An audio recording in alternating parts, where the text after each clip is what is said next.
LJP और जदयू के बीच सीटों को लेकर खींचतान लगातार जारी है। इस वक्त हमारे साथ जदयू के वरिष्ठ नेता गुलाम रसूल वलियाबी जी हैं। वलियाबी जी, ये बताइए कि आखिर चिराग पासवान ऐसा क्यों कर रहे हैं? लगातार मुख्यमंत्री नीतीश कुमार को आईना दिखा रहे हैं, लेटर लिख रहे हैं और ये कह रहे हैं कि बिहार में विकास नहीं हुआ है। ऐसा है कि बिहार में विकास कितना हुआ है ये व्यक्ति नहीं बताएगा, जनता बताएगी। और ये भी सही है कि अब माननीय श्री नीतीश कुमार जी ने बिहार में विकास के प्रति लोगों की भूख बढ़ा दी है और ये भूख और बढ़ेगी, इसलिए कि अब लोग बैलगाड़ी से बहू नहीं लाना चाहते। वो सड़कें नहीं रही बैलगाड़ी वाली। पहले आपको कोसी जोन में जाने के लिए सोचना पड़ता था। अब घड़ी देख के 3 घंटा में लोग सुपौल सहरसा पहुंच जाते हैं। तो व्यक्ति को विकास दिखे न दिखे, जनता को दिखना चाहिए। आपके सहयोगी पार्टी हैं लेकिन उनको विकास दिख नहीं रहा है। हम एनडीए में हैं। एनडीए के जो सबसे बड़ा शीर्ष नेतृत्व है, उस शीर्ष नेतृत्व ने माननीय मुख्यमंत्री हमारे नेता श्री नीतीश कुमार जी के विकास कार्यों की, समाज कार्यों की, सबको साथ लेकर चलने की जो प्रशंसा की है, उसको पूरी दुनिया ने देखा है। जो एनालिसिस हुआ है वो पूरी दुनिया ने देखा है। और माननीय श्री नीतीश कुमार जी ने जो जो योजना और स्कीमें बिहार के डेवलपमेंट के लिए क्रिएट किया, खुद डिजाइनिंग किया, उसको ज़मीन पर उतारा, जिसको अदर स्टेट ने, सेंट्रल गवर्नमेंट ने भी उसका इम्प्लीमेंट किया। ये सारी चीज़ें सही है, लेकिन यह चिराग को क्यों नहीं दिखता है? चिराग बार बार पत्र के जरिए मुख्यमंत्री नीतीश कुमार को आईना क्यों दिखा रहे हैं? ऐसा है कि हम व्यक्ति की बात नहीं करते, हम जनता की बात करते हैं। जनता में अगर विश्वास, विकास की भूख जग गई है तो सबसे बड़ी उपलब्धि हमारी वही है। और केवल भूख नहीं जगी है, अद्भुत चीज़ ये है कि जनता अब ये कहने भी लगी है कि यहाँ तक किया है नीतीश कुमार ने और आगे भी उन्हीं से उम्मीद है। आप महसूस कीजिए, धरना प्रदर्शन भी होते हैं, लेकिन उसी धरना प्रदर्शन पर यह भी कहा जाता है कि ये किया है नीतीश कुमार ने और आगे भी उन्हीं से उम्मीद है। लेकिन चिराग कहते हैं कि हम उनको फेस भी नहीं मानते हैं, यानी मुख्यमंत्री पद का जो उम्मीदवार है वह भी हम नीतीश कुमार को नहीं मानते।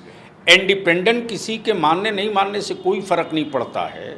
आपके सहयोगी पार्टी है वो, जनता मान रही है कि नहीं, हमें जनता से मतलब है। लोकतंत्र में जनादेश ही सर्वोपरि होता है। आपको नहीं लगता है चिराग अभी उतने ज़्यादा मैच्योर नहीं हुए हैं, इसी कारण इस तरीके की बात कर रहे हैं?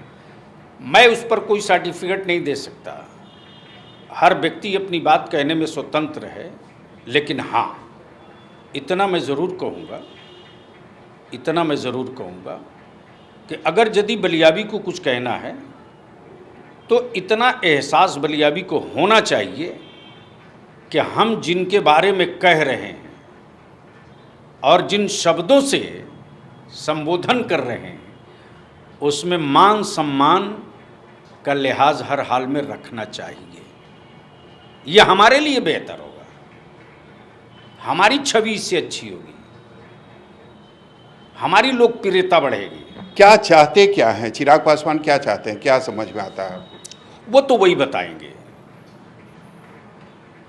बार बार ये कहना कि 143 सीटों पर हम अपना उम्मीदवार खड़ा करेंगे, ये क्या है? वो अपनी पार्टी के राष्ट्रीय अध्यक्ष हैं, स्वतंत्र है। 143 के बजाय 243 पर भी लड़ सकते हैं, बेशी पर भी लोग लड़ सकते हैं। उसमें कहाँ कोई इफ बट है। इंडिपेंडेंट है उनकी पार्टी। गठबंधन पर प्रेशर बना रहे हैं वो, इस तरीके की बातें कहकर। माननीय श्री नीतीश कुमार जी किसी प्रेशर की परवाह नहीं करते, काम करते हैं, जनता के बीच विश्वास बना रहे, जनता जनादेश देगी, हम मुतमईन हैं।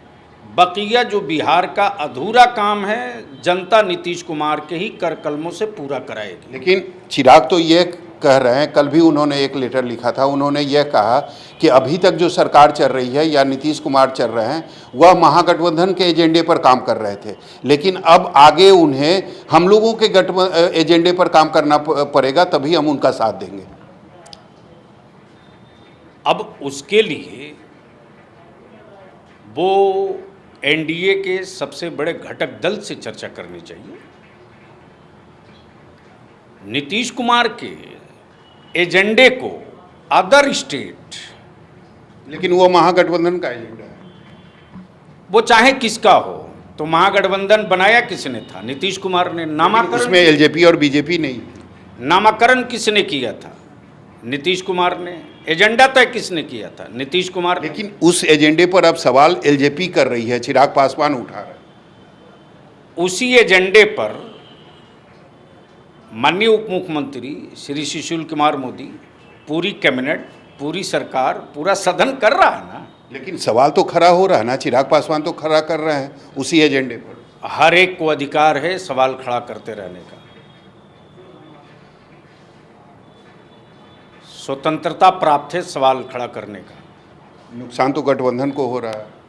माननीय श्री नीतीश कुमार जी के नेतृत्व में जनता गोलबंद है, व्यक्ति की परवाह हम नहीं करते। लेकिन वो तो कह रहे हैं कि आगे अगर हम साथ तभी देंगे जब हमारे एजेंडे पर नीतीश कुमार रहेंगे।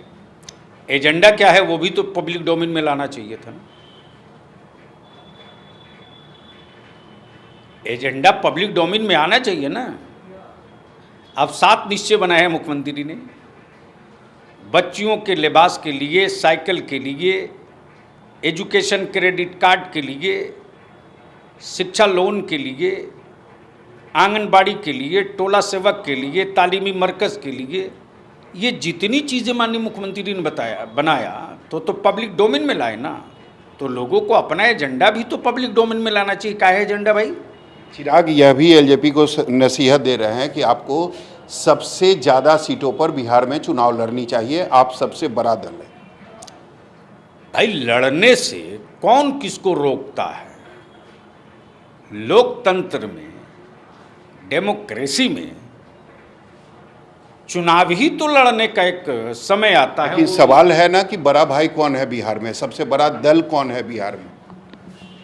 ये तो एनडीए का जो सबसे बड़ा घटक दल है, उस सबसे बड़े घटक दल के शीर्ष नेतृत्व ने जब तय कर दिया, बड़ा भाई मान लिया, नेतृत्व पर मोहर लगा दिया, तो अब क्या बचा है? एक अंतिम सवाल, चिराग पासवान को क्या नसीहत देंगे? आप एक वरिष्ठ नेता हैं, आपको काफ़ी सालों का अनुभव है, क्या कहेंगे चिराग पासवान? ऐसा है कि उनको मैं पर्सनली अजीज़ के तौर पर देखता हूँ,